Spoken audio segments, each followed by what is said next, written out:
वाह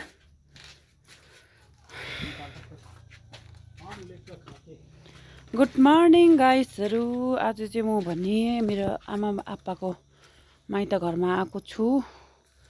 म तपाईँलाई कहाँदेखि देखाउनु स्टार्ट गर्छु भनेदेखि नि यस्तो हिलो छ आज चाहिँ यो सुँगुरको दाना हो। आप्पाले अघि नै सुँगुरको दाना यहाँ सुँगुरलाई दिइसकेको छ। सुँगुरले खाँदैछ है दाना, मजाले खुट्टा लगाइ खाँदो रहेछ। अन्त म अब तपाईँलाई यो बाख्रा देखाउँछु है। आप्पा आमा गफ गर्दैछ भनेको विषयमा। आप्पा अघि बिहानै घाँस गएर आएको। यहाँ छ बाख्राहरू चाहिँ।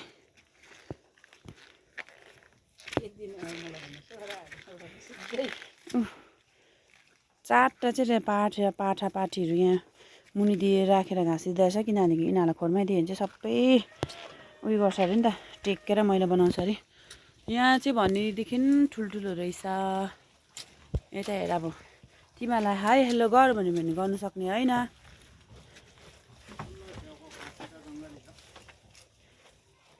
अब कुन चाहिँ काटिदिन्छु भन्दै थिएँ मलाई। यसको चाहिँ अब काल आउनु आँटेछ। आप्पाले म पछि काटिदिन्छु भनेर भनेको थिएछ यसलाई चाहिँ। अब यसलाई चाहिँ काट्नेवाला चाहिँ यहाँ चाहिँ नानीहरू खाँदैछ घाँस।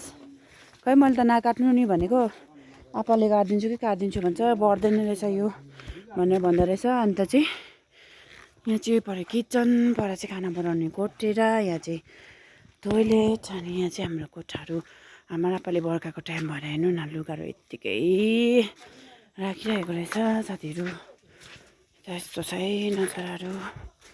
अहिले चाहिँ बर्खाको टाइम हो, रेनी सिजन हो। अनि त्यही भएर चाहिँ चारैपट्टि हरियाली हरियाली देख्छ है। हाम्रो लियोलाई पनि ल्याएर आएको, साह्रै रमाइरहेछ यो पनि खुल्ला भएर। लियो तपाईँ के यहाँ चाहिँ भनेदेखि नानीहरू स्कुल जाँदैछ। स्कुल लाग्दै रहेछ यहाँको चाहिँ। बहिनी स्कुलको छुट्टी भएको छैन तिमीहरूको? ए स्कुलको छुट्टी भएको छैन रहेछ रङ्गा स्कुलको चाहिँ। लियो चाहिँ खेलेको छ। यहाँनिर चाहिँ पपाया पाक्दै रहेछ है। भिडियोमा राम्रोसँग देखाउनु पाएन तपाईँलाई। हुन्छ, आजको भिडियोलाई यहीँ राख्दै तपाईँ सबैजनालाई बाई बाई भन्न चाहन्छु।